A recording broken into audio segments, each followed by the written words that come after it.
صلی اللہ علیہ محمد وآلہ اجمعین واللعنۃ الدائمۃ علی اعداء محمد وآل محمد اما بعد وفقنا اللہ ایاکم للعلم والعمل الصالحین انشاءاللہ تعالی۔ ساتھ جو متن ہے وہ یہاں سے ہے کہ او باضافت اسم علی معنی اللام، یعنی گفتگو کس کی چل رہی ہے؟ مجرور کی چل رہی ہے کہ یا مجرور کیا ہوگا؟ بالحرف ہوگا جو کہ اصل ہے، اور وہاں پہ مصنف نے کیا کہا کہ 20 حرف جارہ ہمارے پاس ہیں، اور جب آپ ٹوٹل شمار کریں گے تو ربع بھی آخر پہ شمار کیا ہے، تو گویا کہ ٹوٹل جو حروف جارہ ہمارے پاس ہو گئے شاذ و نادر اور سب کو ملا کے وہ 21 ہو گئے۔ تو 21 حروف جارہ ایسے ہیں کہ جو اسم کو کیا دیتے ہیں؟ جر دیتے ہیں۔ تو مجرور بحرف الجر ہوگا، یعنی 21 حروف میں سے کسی کے ذریعے سے مجرور ہوگا۔ دوسرا کیا ہے کہ او باضافت اسم، کہ مجرور کیسے ہوگا؟ ایک اسم کو جو ہے وہ مضاف کریں گے اس کی طرف، یعنی دو ہمارے پاس اسم ہوں گے، ایک اسم مضاف ہوگا اور جس کی طرف مضاف ہوگا اس کو وہ کیا کر دے گا؟ مجرور کر دے گا۔ جیسے غلام و زیدن کی کیا ہے ہمارے پاس مشہور مثال رہتی ہے۔ اچھا، اس کی شرح میں آ جائیں۔ شرح مصنف کیا کہتے ہیں کہ لما فرغت من ذکر المجرور بالحرف، جب میں مجرور بالحرف کے ذکر سے فارغ ہو گیا تو شرعت فی ذکر المجرور بالاضافہ، تو اب میں جو ہے وہ شروع ہو گیا کہ مجرور بالاضافہ کو کیا ہے؟ ذکر کروں۔ وقسمتہ الی قسمین، مجرور بالاضافہ کی دو قسمیں، ایک کو ہم اضافہ معنوی کہتے ہیں اور ایک کو اضافہ لفظی کہتے ہیں۔ یہ جو پہلا اضافہ معنوی ہے اس میں کیا ہوتا ہے کہ ان لا یکون المضاف صفتا والمضاف الیہ معمولا لہا، ٹھیک ہے، یہ نفی سے کیا انہوں نے تعبیر کی ہے کہ پہلا مضاف یہ ہوگا کہ مضاف اس میں صفت نہیں ہوگا اور مضاف الیہ اس کا معمول بھی نہیں ہوگا، ٹھیک ہے، مضاف صفت نہ ہو اور مضاف الیہ اس کا معمول نہ ہو، ٹھیک ہے، دونوں ان منفی ہوں گے۔ صفت سے کیا مراد ہوتی ہے؟ اسم فاعل، اسم مفعول اور صفت مشبہ، ٹھیک ہے، مصدر کو جو ہے وہ صفت میں شمار نہیں کیا جاتا، ٹھیک ہے، اور صفت کا معمول ہوتا ہے، یعنی اسم فاعل ہے تو اس کا معمول کیا ہوگا؟ فاعل واقع ہوگا، اسم مفعول ہے تو اس کا معمول کیا ہوگا؟ مفعول واقع ہوگا۔ اور صفت مشبہ میں ہم دیکھیں گے وہ کس طرح کی کیا صفت ہے، عام طور پہ اس کا جو معمول ہے وہ فاعل ہی ہوتا ہے، صفت مشبہ کا معمول بھی کیا فاعل ہی ہوتے ہیں۔ وَيَخْرُجُ مِنْ ذَلِكَ ثَلَاثُ صُوَرٌ، جب ہم نے یہ قید لگائی کہ مضاف صفت اور اس کا معمول نہیں ہونا چاہیے تو اس سے 3 صورتیں کیا ہو جاتی ہیں؟ خارج ہو جاتی ہیں۔ وہ 3 صورتیں کون سی ہیں؟ پہلی صورت ان ينتفی الامران، کہ دونوں امر کیا ہوں؟ منتفی ہوں، یعنی نہ جو مضاف ہے وہ صفت ہو اور جو مضاف الیہ ہے وہ مضاف کا معمول بھی نہ ہو۔ غلام زیدن کی مثال ہے کہ یہاں پہ ہم زید کو غلام کے لیے معمول نہیں کہہ سکتے کہ زید غلام کے لیے فاعل واقع ہو رہا ہے یا مفعول واقع ہو رہا ہے، اس طرح کوئی بات نہیں کر سکتے کیونکہ غلام جو ہے وہ اسم فاعل اور اسم مفعول ہے ہی نہیں، ٹھیک ہے، تو یہ دونوں امر کیا ہوگے؟ منتفی ہوگے۔ دوسری صورت کیا بنے گی کہ ان یکون المضاف صفتا، کہ مضاف تو صفت رہے گا، ولا یکون المضاف الیہ معمولا لتلک صفہ، لیکن جو مضاف الیہ ہے وہ اس صفت کا معمول نہیں بنے گا۔ دو اس کی مثالیں دی، کاتب القاضی، یہاں پہ مطلب کیا ہے کہ قاضی کا کاتب، قاضی کے لیے کاتب، تو کاتب جو ہے وہ قاضی کے اوپر عمل نہیں کر رہا، تاکہ آپ کیا کہیں کہ یہاں پہ جو قاضی ہے وہ خود کاتب بن رہا ہے، ٹھیک ہے، قاضی تو کاتب نہیں بن رہا ہے، قاضی لکھنے والا نہیں ہے، کاتب کا فعل قاضی نہیں ہے، بلکہ وہ کیا کہنا چاہتا ہے؟ قاضی کے لیے کاتب، یعنی کاتب للقاضی، یوں کہنا چاہتا ہے۔ اسی طریقے سے اگلا لفظ کیا ہے؟ کاسب عیالہ، کاسب عیالہ، ٹھیک ہے، تو اس کا مطلب یہ کیا ہوتا ہے کہ کاسب لعیالہ، کہ اپنے اہل و عیال کے لیے کسب کرنے والا، کمانے والا۔ تو عیال جو ہے وہ کاسب کا فاعل واقع نہیں ہو سکتا کہ عیال کمانے والا ہے، یہ وہ نہیں کہنا چاہتا، جیسے وہ کاتب القاضی میں یہ نہیں کہنا چاہتا تھا کہ قاضی کتابت کرنے والا ہے، ایسے ہی کاسب عیالہ میں وہ نہیں کہنا چاہتا کہ عیال جو ہے وہ کمانے والا ہے، بلکہ عیال کے لیے کمانے والا، اس کا یہ کہنا مقصود ہے۔ تو لہٰذا یہاں پہ ہمیں کیا نظر آ رہا ہے کہ مضاف اسم فاعل ہے، یعنی مضاف وصف ہے، لیکن جو مضاف الیہ ہے وہ اس کا معمول نہیں بن رہا۔ کیوں نہیں معمول بن رہا؟ معنی کے اعتبار سے، کیونکہ معنی اس کے اعتبار سے صحیح بنتا ہی نہیں ہے۔ تیسری صورت جو اس سے خارج ہوئی وہ کیا ہے کہ ان یکون المضاف الیہ معمولا للمضاف، کہ مضاف الیہ مضاف کے لیے معمول ہوگا، یعنی مضاف عمل کر رہا ہوگا اور مضاف الیہ اس کے لیے معمول ہوگا، لیکن صورتحال کیا ہوگی کہ ولیس المضاف صفتا، لیکن مضاف جو ہے وہ صفت نہیں ہوگی۔ جیسے ضرب اللص سے، لص کسے کہتے ہیں؟ چور کو کہتے ہیں، ٹھیک ہے۔ تو ضرب اللص میں ہم کیا کہیں گے جی؟ کہ معنی کیا کریں گے؟ نہیں، معنی کیا ہوگا؟ معنی میں عمل والا معنی ہے کہ نا، ضرب اللص سے کیا مطلب ہے؟ چور کو مارنا۔ چور تو نہیں مار، چور کو مارا جاتا ہے، دونوں ہو سکتے ہیں، چور کا مارنا بھی ہے، چور کو مارنا بھی ہے، لیکن عام طور پہ مقصود کیا ہوتا ہے؟ ضرب اللص سے یعنی چور کو مارا گیا، پکڑا گیا تو چور کو مارا گیا، ٹھیک ہے، ورنہ چور مارتا نہیں ہے، وہ لوٹ کے چلا جاتا ہے نا، ٹھیک ہے۔ وہ کیا کہتے ہیں، چور اور ڈاکو میں جو ہم فرق کرتے ہیں، ٹھیک ہے۔ ڈاکو کیا ہے؟ مرتا ہے، چور تو کیا ہے؟ چوری چھپے آنا، چوری چھپے، اس میں چھپنے کا کیا معنی عنصر موجود ہے۔ تو ضرب اللص میں لص کو کیا کہتے ہیں؟ ضرب کے لیے کیا واقع ہو رہا ہے؟ معمول واقع ہو رہا ہے، یعنی مفعول واقع ہو رہا ہے، ٹھیک ہے۔ ضرب اللص میں ہم ضرب کو کیا کہتے ہیں؟ مصدر ہے، اور اللص کو کیا کہتے ہیں؟ اس کا مفعول ہے، اور منصوب نہیں ہے، ٹھیک ہے، بلکہ منصوب ہے، مفعول منصوب ہوتا ہے، منصوب ہے، لیکن علامت نصب اس کی کیا ہے؟ فتح مقدرہ ہے۔ فتح مقدرہ کیوں بنائی؟ کیونکہ اس کے لیے معنی کیا بن گئی ہے؟ اس کی جر بن گئی ہے اضافت کی وجہ سے، ٹھیک ہے جی۔ یعنی یہ دقیق اس کی تعبیر ہو، دقیق کیا ہوگی؟ ترکیب ہوگی، اگر سیدھی سی ترکیب کیا کرتے ہیں کہ ضرب مضاف ہے اور لص کیا ہے؟ مضاف الیہ ہے۔ جیسے جار مجرور کیا دیتے ہیں؟ جار مجرور کو خبر بنا دیتے ہیں نا، فی الدار زیدن، جار مجرور خبر ہوگی کس کے لیے؟ زیدن کے لیے، فی الدار زیدن کے لیے۔ اس کی حقیقی ترکیب کیا ہے کہ فی الدار جس اسم کے متعلق ہو رہا ہے موجودن، وہ کیا بن رہی ہے؟ زیدن کے لیے خبر بن رہی ہے۔ تو ضرب اللص میں بھی یہی ہے کہ لص اصل میں کیا ہے؟ مضاف الیہ نہیں ہے، اصل میں یہ کیا واقع ہو رہا ہے؟ مفعول واقع ہو رہا ہے اور منصوب ہے، لیکن علامت نصب اس کی کیا ہے؟ ظاہر نہیں ہو پا رہی، واضح۔ یہ جو تینوں انواع ہیں، وہذا الانواع کلھا تسمى الاضافۃ فیھا اضافۃ معنویۃ، ان تینوں مثالوں میں اضافہ کو اضافہ معنوی کہتے ہیں۔ تو لہذا اضافت کی پہلی قسم کیا آ گئی ہمارے پاس؟ اضافت معنوی آ گئی۔ اضافت معنوی کی شارٹ کٹ تعریف وہی ہوگی کہ جس میں مضاف صفت اور مضاف الیہ اس صفت کا معمول نہ ہو، یعنی اس کی جو تعریف ہوگی وہ نفی سے ہوگی۔ جیسے حرف کی علامت کیا ہوتی تھی؟ نفی سے ہوتی تھی، سلبی علامت ہوتی تھی، کہ جس میں فعل اور اسم کی علامت نہ ہو۔ تو اضافت معنوی کیا کہیں گے کہ جس میں مضاف صفت اور مضاف الیہ اس صفت کا معمول نہ ہو۔ اچھا، اضافت معنوی کیوں کہتے ہیں؟ اس کی وجہ کیا ہے؟ وذالک لانھا تفید امرا معنویا، کیونکہ یہ ایک ایسے امر کا فائدہ دیتا ہے کہ جو امر کیا معنوی ہے، یعنی یہ ایک معنی کا فائدہ دیتا ہے۔ وہ معنی کیا ہوتا ہے؟ التعریف و تخصیص، ٹھیک ہے۔ یعنی اگر ہم یہ کہیں کہ اضافت معنوی کو معنوی کیوں کہتے ہیں، آپ اس کا جواب کیا دیتے ہیں؟ لانھا تفید التخصیص والتعریف، کہ وہ تخصیص اور تعریف کا فائدہ دیتا ہے، ٹھیک ہے۔ تو کسی چیز کا معرف ہو جانا، معرفہ ہو جانا، جبکہ وہ پہلے نکرہ تھا، یا پہلے وہ کیا تھا؟ نکرہ عامہ تھا اور اس کا پھر نکرہ خاصہ ہو جانا، یہ اس کو کیا کہتے ہیں کہ معنی کے اندر کیا ہو رہی ہے؟ چینجنگ ہو رہی ہے، معنی کے اندر کیا ہو رہی ہے؟ تبدیلی ہو رہی ہے۔ تو جب معنی کے اندر تبدیلی ہو جاتی ہے تو پھر اضافت کو کیا کہتے ہیں؟ اضافہ معنوی کہتے ہیں، کہ یہ فقط لفظوں میں تبدیلی واقع نہیں ہوئی بلکہ معنی میں بھی کیا ہے؟ اس طرح کی تبدیلی واقع ہوئی ہے، ٹھیک ہے۔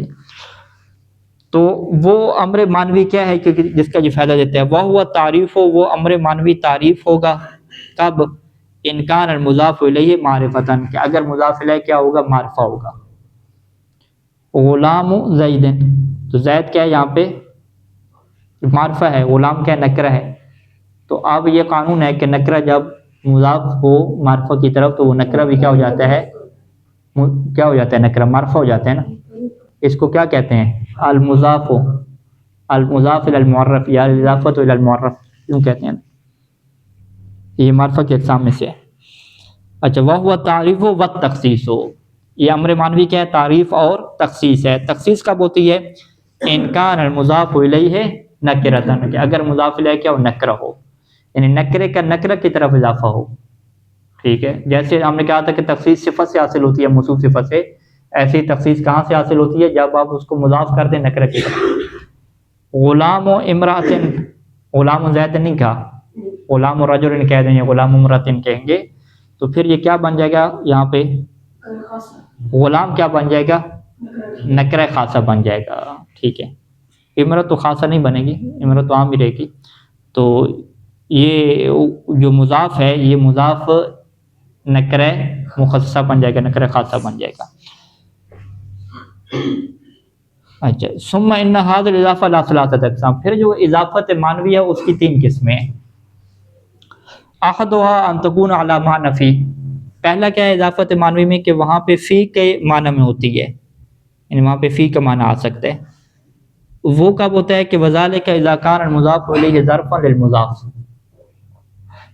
کہ جب مضاف الیہ مضاف کے لیے ظرف واقع ہو رہا ہو، ٹھیک ہے۔ ظرف یعنی ظرف مکان اور ظرف زمان دونوں ہو سکتے ہیں، یعنی وہ مضاف الیہ کی جو حیثیت ہے اس زمانے کی ہو یا اس مکان کی حیثیت ہو کہ جس کے اندر کیا واقع ہو رہا ہے؟ مضاف واقع ہو رہا ہے، یوں بننا چاہیے۔ جیسے یہاں پہ قرآن مجید کی آیت ہے کہ بل مکر اللیل، ٹھیک ہے، تو یہاں پہ ہم کیا کہتے ہیں؟ اضافہ لفظی ہے یا معنوی ہے؟ ہاں، اضافہ معنوی ہے، ٹھیک ہے، کیونکہ جیسے ہی ہم نے مضاف کو دیکھا وہ اس میں فعل تھا ہی نہیں، اس میں فعل نہیں تھا، سیدھا ہم کیا کہیں گے بھی اضافہ یہ معنوی ہے، لفظی نہیں ہے۔ اچھا، اضافہ جب معنوی ہو گیا تو اس نے کیا فائدہ دیا ہمیں یہاں پہ؟ تخصیص یا تعریف کا فائدہ دیا۔ یہاں پہ کیا فائدہ دے گی اس مثال میں؟ مکر اللیل میں تعریف کا فائدہ دے گی، کیوں؟ کیونکہ مکر مضاف ہو رہا ہے کس کی طرف؟ لیل، اور لیل کیا ہے؟ معرفہ ہے، الف لام کی وجہ سے معرفہ ہے، ٹھیک ہے۔ اچھا، تعریف کا فائدہ دینے کے بعد پھر یہ اضافہ معنوی کی پہلی قسم ہے۔ پہلی قسم کیا ہے کہ جہاں پہ جو مضاف الیہ ہے وہ ظرف واقع ہوتا ہے، کس کے لیے؟ مضاف کے لیے۔ تو مضاف کیا ہے یہاں پہ؟ مکر ہے۔ مکر کیا مطلب؟ مکر کرنا، اردو میں مکر کہتے ہیں، ٹھیک ہے، یعنی چالیں چلنا۔ تو رات کا مکر، رات کی چالیں یعنی رات میں چالیں چلنا، کہ وہ جو مکر اور فریب اور دھوکہ دہی اور جو ان کی چالیں ہوتی تھیں وہ کہاں پہ ہوتی تھی؟ رات میں ہوتی تھیں۔ تو لہٰذا لیل یہاں پہ ظرف واقع ہو رہا ہے مکر کے لیے، یعنی مکر جو واقع ہو رہا ہوتا ہے، جو حدث واقع ہو رہا ہوتا ہے وہ رات میں واقع ہو رہا ہوتا ہے۔ لہٰذا اسے کیا کہتے ہیں کہ یہ اضافہ کی پہلی قسم ہے کہ جہاں پہ فی کا معنی موجود ہوتا ہے۔ دوسری قسم کیا ہے کہ ان تکون علی معنی من، کہ اضافت معنویہ کس معنی میں ہوگی؟ من کے معنی میں ہوگی۔ اور یہ کب ہوتا ہے؟ وذالک اذا کان المضاف الیہ کلا للمضاف، کہ جب مضاف الیہ مضاف کے لیے کل ہو، مضاف الیہ مضاف کے لیے کل ہو تو اس کا الٹا مطلب کیا نکلے گا؟ کہ مضاف جز ہو، کہ مضاف جز ہو، جز کو پہلے لیں اور بعد میں کیا آ رہا ہے؟ کل آ رہا ہے، یعنی جز کو کل کی طرف مضاف کریں۔ جب بھی جز کو کل کی طرف مضاف کیا جائے گا تو ہم کیا کہیں گے؟ درمیان میں من کا معنی موجود ہوگا۔ اچھا، وَيَصِحُ الْإِخْبَارُ بِهِ عَنْهُ، دو صورتیں ہیں، یعنی دو شرطیں ہیں۔ پہلی شرط تو یہی رہے گی کہ جز کل کی طرف مضاف ہو۔ دوسرا کیا ہے کہ وَيَصِحُ الْإِخْبَارُ بِهِ عَنْهُ، یہ جو اخبار ہے بہی کس کے ذریعے سے؟ مضاف الیہ کے ذریعے سے، جو کل ہے، کل کے ذریعے سے خبر دینا صحیح ہو عنہ، کس کے متعلق؟ جز کے متعلق، عنہ یعنی مضاف۔ یصح الاخبار به یعنی یصح الاخبار بالمضاف الیہ عنہ عن المضاف، ٹھیک ہے، یعنی کل خبر واقع ہو سکتا ہو اور جز مبتدا واقع ہو سکتا ہو۔ تو جب یہ دو شرطیں پائی جائیں گی، پہلی شرط کیا ہوگی کہ مضاف الیہ کل ہو اور مضاف جز ہو، دوسری شرط کیا ہوگی کہ یہ جو مضاف الیہ کل ہے یہ اس کے لیے خبر بھی بن سکتا ہو۔ تو یہاں پہ پھر آپ کیا کہیں گے کہ من کا معنی کیا ہوگا؟ موجود ہوگا۔ جیسے یہاں پہ مثال دی خاتم حدید، لوہے کی انگوٹھی، باب ساجن، ساج لکڑی ہے، ایک خاص لکڑی ہے، ٹھیک ہے، ایک خاص ساج کی لکڑی کا دروازہ، ٹھیک ہے، تو خاتم من حدید کہہ سکتے ہیں کہ یہ جو انگوٹھی ہے وہ لوہے سے ہے، کیونکہ لوہا کیا ہے؟ اس کے لیے کل ہے۔ خاتم و فضت عام طور پہ استعمال ہوتا ہے کہ چاندی کی انگوٹھی، چلیں یہ لوہے کی بنا کے لیں، سستا کام ہے، ٹھیک ہے۔ تو خاتم و فضت کہیں تو یعنی چاندی کی انگوٹھی، تو آپ کیا کہیں گے؟ چاندی کل ہے اور خاتم اس کا کیا ہے؟ جز ہے۔ اور اس کو آپ مبتدا خبر بھی بنا سکتے ہیں، ھذا خاتم فضت، یوں کہہ سکتے ہیں نا کہ یہ وہ خاتم ہے جو کہ چاندی ہے، یا خاتم الخاتم فضت، کہ انگوٹھی کیا ہے؟ چاندی ہے، ٹھیک ہے جی۔ اچھا، ہاذ الباب ساجن، یہ دروازہ کیا ہے؟ ساج کی لکڑی ہے، آپ یوں کہہ سکتے ہیں، ٹھیک ہے۔ بخلاف نحو ید و زیدن، ید و زیدن، زید کا ہاتھ، تو ید کیا ہے؟ جز ہے نا، اور زید کیا ہے؟ کل ہے۔ تو پہلی شرط تو یہاں پہ موجود ہے کہ مضاف الیہ کل واقع ہو اور مضاف جز واقع ہو، لیکن مشکل کیا آ رہی ہے یہاں پہ؟ ان کو مبتدا خبر نہیں بنا سکتے۔ فَإِنَّهُ لَا يُصِحُّ أَن يُخْبَرَ عَنِ الْيَدِ بِأَنَّهَا زَيْدٌ، الید زید یوں نہیں کہہ سکتے کہ ید کیا ہے؟ زید ہے، یوں نہیں کہہ سکتے ہیں، ٹھیک ہے جی۔ تو لہذا ید و زیدن جو ہے وہ من کے معنی میں نہیں ہو جائے گا، ید و من زیدن، حالانکہ بن سکتا ہے ویسے، ٹھیک ہے۔ تو بہرحال وہ یہاں پہ کیا کہیں گے کہ ید لے زیدن کہیں گے، جو تیسرے معنی میں آ رہا ہے نا، کہ یہاں پہ اصل معنی کیا ہوگا؟ ید لے زیدن، یعنی زید کے لیے ہاتھ۔ اس کی وجہ یہ ہے کہ خود جو زید ہے نا ہمارے پاس، وہ زید جسم کا نام نہیں ہے، ٹھیک ہے۔ پورا جو اس کا جسم ہے، پورا جسم بھی کس کا ہے؟ زید کہنا، ٹھیک ہے۔ تو زید کو ہم کس کے طور پہ دیکھ رہے ہیں؟ روح کے طور پہ دیکھ رہے ہیں، جسم کے طور پہ نہیں دیکھ رہے۔ اب جب آپ روح کی طرف نسبت دیں گے نا کہ یہ ہاتھ جو ہے وہ اس روح کا ہے، تو پھر اس کو من نہیں لگائیں گے وہاں پہ۔ من تو کیا بیان کرتی ہے؟ جز اور کل کو بیان کرتی ہے نا، یعنی آپ یوں نہیں کہہ سکتے کہ زید جو ید ہے اس زید کا ایک حصہ ہے، یہ آپ نہیں کہہ سکتے، کیونکہ روح کے حصے تو نہیں ہوتے نا، روح تو کیا ہے؟ ایک وسیع چیز ہے، اس کے تو کوئی اجزاء ہیں ہی نہیں، ٹھیک ہے۔ لہٰذا اس صورت میں جو اگر اس مثال میں غور و فکر کیا جائے تو ہم یہ اعتراض اٹھائیں گے کہ یہ اصل میں جز اور کل کی بحث ہی نہیں ہے، ٹھیک ہے۔ جو آپ کہہ رہے ہیں نا کہ مضاف جز ہوتا ہے اور مضاف الیہ کیا ہوتا ہے؟ کل ہوتا ہے، ہم کہیں گے جز اور کل کی بات ہی نہیں ہے۔ کیوں؟ ید سے مراد، زید سے کیا مراد ہے؟ زید سے مراد اس کا جسم تو مراد نہیں ہے نا آپ کی، ٹھیک ہے۔ اگر زید سے مراد آپ جسم لیتے ہیں، ٹھیک ہے، جو حتیٰ کہ سائنسدانوں کا نظریہ بھی نہیں ہے، ٹھیک ہے، کیونکہ انسانی جسم تو کیا ہے؟ 8 سال بعد پورا چینج ہو جاتا ہے، تبدیل ہو جاتا ہے۔ تو 8 سال بعد انسان تو نہیں بدلتا، جسم تو بدل گیا، سارے جو جتنے بھی خلیے تھے وہ سارے چینج ہو گئے، ٹھیک ہے۔ 8 سے 12 سال کی عمر میں پورا انسان چینج ہو جاتا ہے، کنورٹ ہو جاتا ہے۔ وہ فقط نیورون اور آنکھوں کے لینس کے ہیں وہ پیدائشی باقی رہتے ہیں، باقی سارے جسم چینج ہو گئے۔ تو پورے جسم کو تو زیادہ نہیں کہہ سکتے، وہ تو چینج ہو رہا ہے بھی، اس طرح 50 سال کا بندہ جو ہے 5 بندے ہو جائیں گے، ایسا تو نہیں کوئی بھی کہتا، ٹھیک ہے۔ تو زید سے کیا مراد ہوتی ہے؟ وجود غیر مادی۔ جب وجود غیر مادی ہے تو ید جو ہے وہ مادی وجود ہے، تو مادی غیر مادی کا جز نہیں ہوتا، تو لہٰذا ہم کیا کہیں گے کہ یہ مثال اس کی بنتی نہیں ہے۔ کس کی مثال؟ کہ ید جو ہے وہ زید کا جز ہو، لہٰذا جب مثال ہی نہیں بنتی تو بات ختم ہوگی۔ اور اگر وہ ید کو زید کے لیے جز بنا لیں اور پھر وہ کہیں کہ خبر ہم نہیں دے سکتے، الید و زید، وہ خبر کیوں نہیں دے پا رہے؟ تو اس خبر نہ دینے کے پیچھے وجہ یہی ہے اصل میں کہ وہ جز ہی نہیں بن رہا، وگرنہ اگر جز بن رہا ہوگا تو سیدھا آپ کیا کہیں گے کہ ید من زید، من کا معنی یہاں پہ آ جائے گا کہ ید کس سے ہے؟ زید سے ہے، زید کو اسی ہاتھ سے ہے۔ جیسے خاتم کس سے بناتے تھے؟ فضہ سے بناتے تھے۔ لکڑی، دروازہ کس کو کہتے تھے؟ لکڑی کا حصہ کہتے تھے نا، تو یہاں پہ ید بھی کیا ہو جائے گا؟ اس کے باڈی کا، زید سے مراد کیا؟ باڈی اور جسم ہے، بدن کا کیا ہو جائے گا؟ حصہ ہو جائے گا نا۔ تو لہٰذا یعنی اگر دقت سے دیکھا جائے تو ید و زید میں آپ کیا کہیں گے کہ یہاں پہ پہلی شرط ہی موجود نہیں ہے، کہ یعنی مضاف جو ہے وہ مضاف الیہ کے لیے جز ہی نہیں ہو رہا، کیونکہ لأن المقصود من مضاف الیہ هو روح زید وليس جسم زید۔ تیسرا کیا ہے کہ ان تکون علی معنی اللام، کہ لام کا معنی آ جائے گا، وہ کہاں پہ ہوگا؟ وذالک فی ما بقیہ، ان دو صورتوں کے علاوہ آپ بنا لیں، ٹھیک ہے۔ پہلی صورت کیا تھی؟ فی کا معنی کب ہوتا ہے؟ جب مضاف الیہ ظرف واقع ہو، یعنی ان دو صورتوں کے علاوہ آپ کیا کہیں گے کہ نہ مضاف الیہ ظرف واقع ہو رہا ہو اور نہ مضاف الیہ کل واقع ہو رہا ہو۔ مضاف الیہ جب مضاف کے لیے ظرف واقع نہ ہو ایک صورت، جب مضاف الیہ کل واقع نہ ہو، جب یہ دو صورتیں نہیں ہوں گی تو پھر مضاف اور مضاف الیہ کے درمیان معنی کون سا آئے گا؟ لام کا آئے گا۔ اور اس کی مثال انہوں نے غلام و زیدن کی تھی۔ غلام و زیدن میں زید جو ہے وہ ظرف بھی نہیں واقع ہو رہا اور اسی طریقے سے زید کیا ہے؟ کل بھی نہیں ہے غلام کے لیے، ٹھیک ہے۔ تو لہٰذا غلام و لے زیدن، یہاں پہ یہ مثال آ جائے گی کہ زید کے لیے غلام۔ اور اسی میں یہی مثال بھی ڈال دی جو اوپر ہم نے ڈالی تھی، ید زیدن والی، ٹھیک ہے، یدن لے زیدن، ٹھیک ہے، کیونکہ زید ید کے لیے کیا ہے؟ زید ید کے لیے نہ ہی ظرف واقع ہو رہا ہے اور نہ ہی کیا کل واقع ہو رہا ہے، ہم یہی کہیں گے کہ نہ ہی کل واقع ہو رہا ہے نہ ہی وہ ظرف واقع ہو رہا ہے، تو لہٰذا یدن لزید یہاں پہ آپ کہیں گے۔ قسم ہے کہ میں پورا یہ اکثر وہاں وہ کہہ سکتے ہیں کہ جہاں جنسیت ہو، ہاں جنس ایک ہونی چاہیے ہاتھ اور ایک اور جس کی بات اگر نہ کریں ہم کو اسی جنس سے اور ٹھیک نہیں رہے گا۔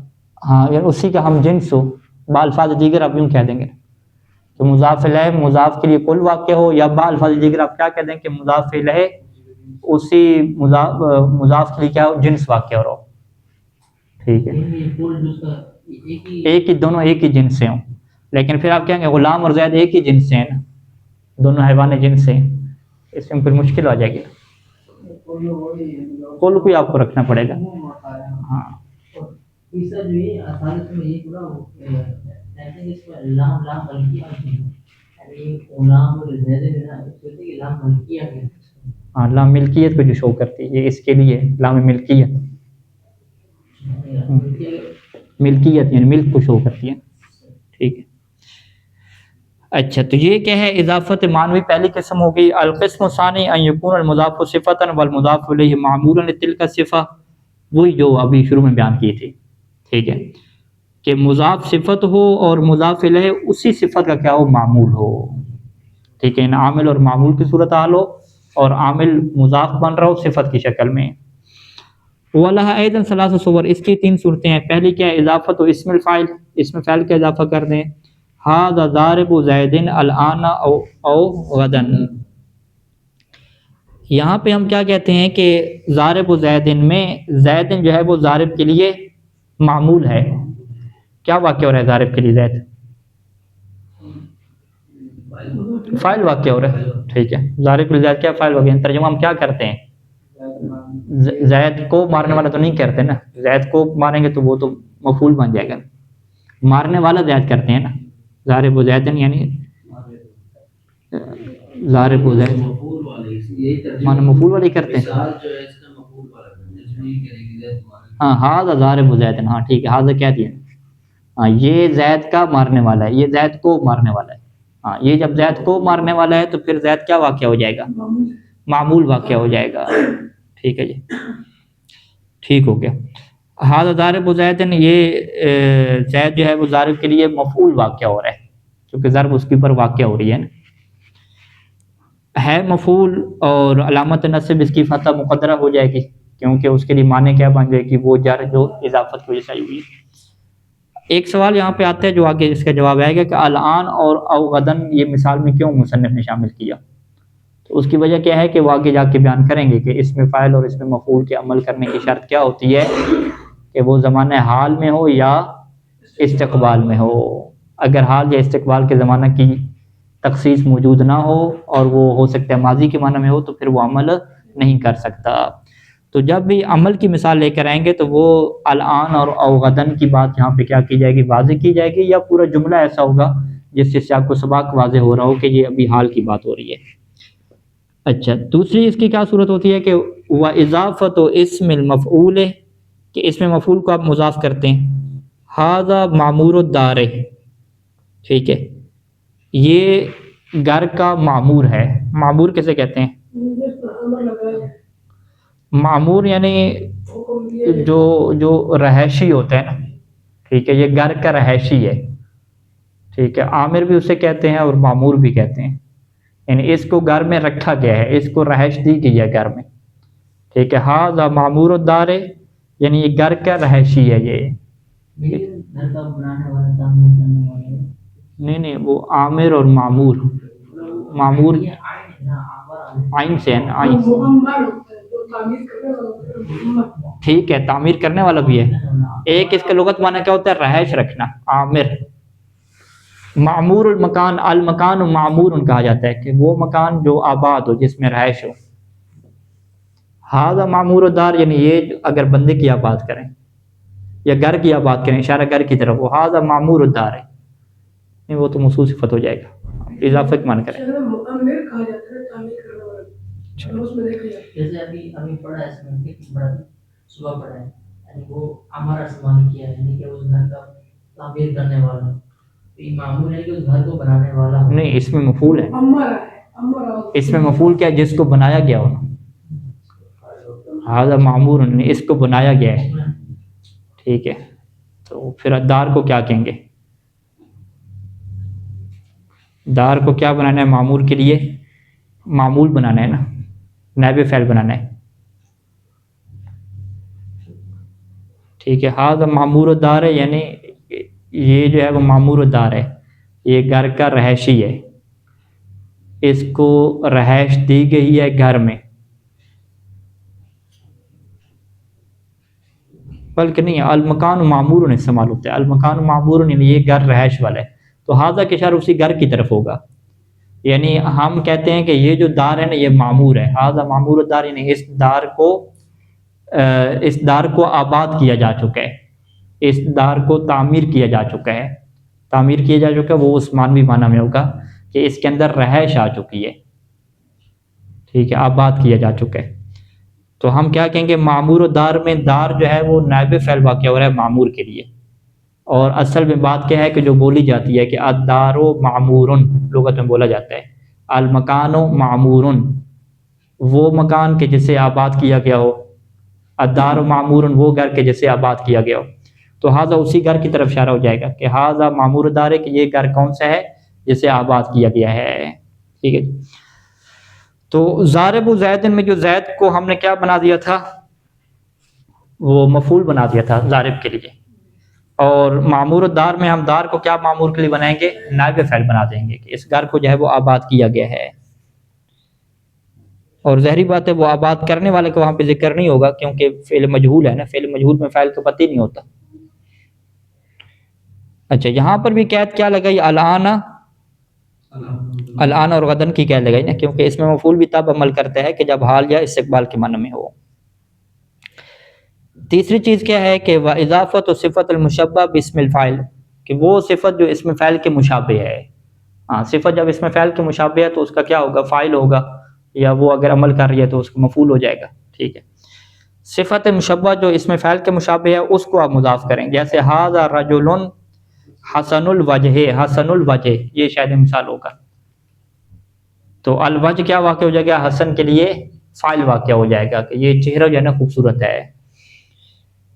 وَتُسَمَّ اضافۃ لفظیۃ، اس اضافہ کو کیا کہتے ہیں؟ لفظی کہتے ہیں. کیوں؟ لأنها تفید امرا لفظیا وهو التخفیف، کیونکہ یہ ایک لفظی معاملے کا فائدہ دیتا ہے. لفظی فائدہ کیا ہوتا ہے؟ آپ کو لفظوں میں کیا فائدہ ملتا ہے؟ ٹھیک ہے، آپ لفظوں میں کیا کیا فائدہ کہتے ہیں کہ پہلے زیادہ بولنا پڑ رہا تھا، ابھی تھوڑا بولنا پڑے گا نا. پہلے بولنا میں زیادہ جملے تھے، زیادہ حرکات تھیں، زبان کے لیے ثقیل تھا، اور ابھی انہوں نے کیا کیا؟ لفظ تھوڑے کر دیے، حرکات تھوڑی کر دی، تو اس میں کیا آ گئی؟ خفت آ گئی. تو اضافت معنوی کیا فائدہ دیتی ہے کہ معنی کے اندر کیا تبدیلی آتی ہے. اضافت لفظی کیا فائدہ دیتی ہے کہ لفظوں کے اندر تبدیلی آتی ہے. تو لفظوں کے اندر تبدیلی کون سی آتی ہے کہ پہلے لفظ زیادہ تھے یا ثقیل تھے، اب وہ لفظ تھوڑے ہو جائیں گے یا خفیف ہو جائیں گے. ٹھیک ہے، وہ کیسے؟ انہوں نے کہا کہ مثلا آپ نے یہ کہنا ہو کہ یہ بندہ جو ہے وہ زید کو مارنے والا ہے، تو آپ کیسے کہتے ہیں؟ ھذا ضارب زیدن، یوں کہیں گے نا، ھذا ضارب زیدن، زیدن کو اس کا مفعول بنائیں گے. تو ھذا ضارب زیدن، اس میں دیکھیں حرکات زیادہ ہو گئی ہیں، لفظ کیا ہو گئے؟ حرکات کی وجہ سے ثقیل ہو گئے. لیکن اسی کو آپ خفیف کیسے بولیں گے؟ ھذا ضارب زیدن. ضارب زیدن میں یعنی کیا خفت ہوئی؟ ضاربن کے اوپر جو تنوین آنی تھی نا، جو دو ضمے تھے، وہ اب کیا رہ گیا؟ ایک رہ گیا. ٹھیک ہے، جو تھوڑا سا کیا ہوا؟ فائدہ ہوا. ٹھیک ہے، کون سا فائدہ ہوا؟ لفظی فائدہ ہوا.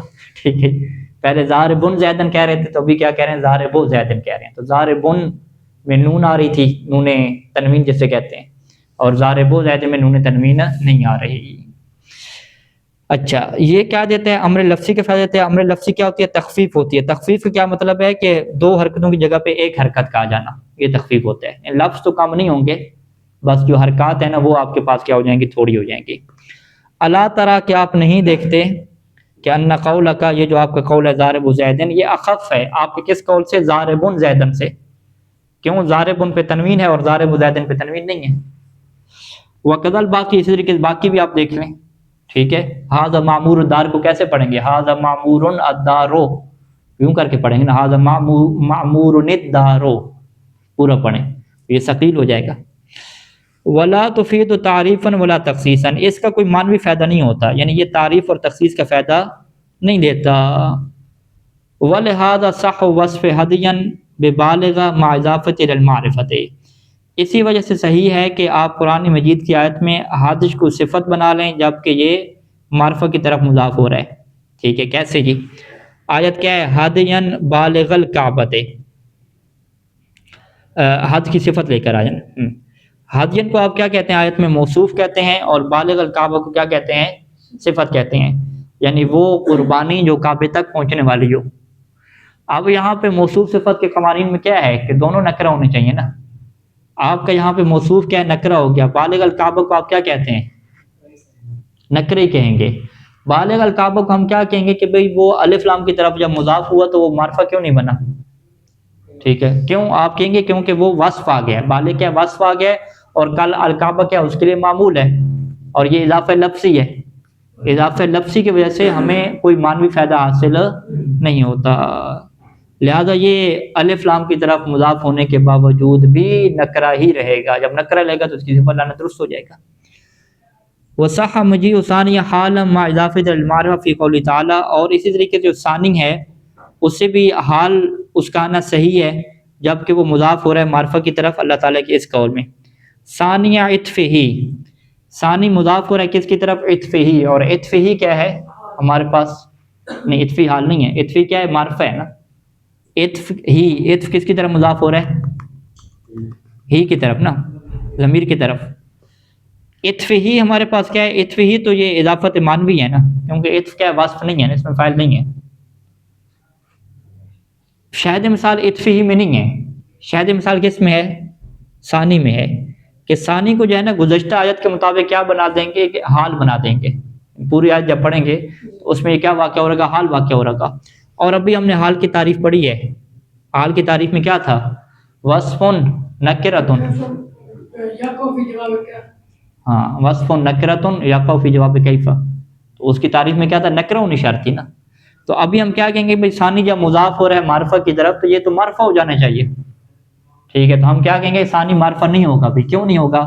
کیونکہ ثانی جو ہے وہ اضافت لفظی ہے. اضافت لفظی کی وجہ سے چیزیں معرفہ نہیں بن جاتی، نکرہ باقی رہتی ہیں. چونکہ یہ نکرہ باقی ہے لہٰذا اس کا حال بننا پھر درست ہو جائے گا.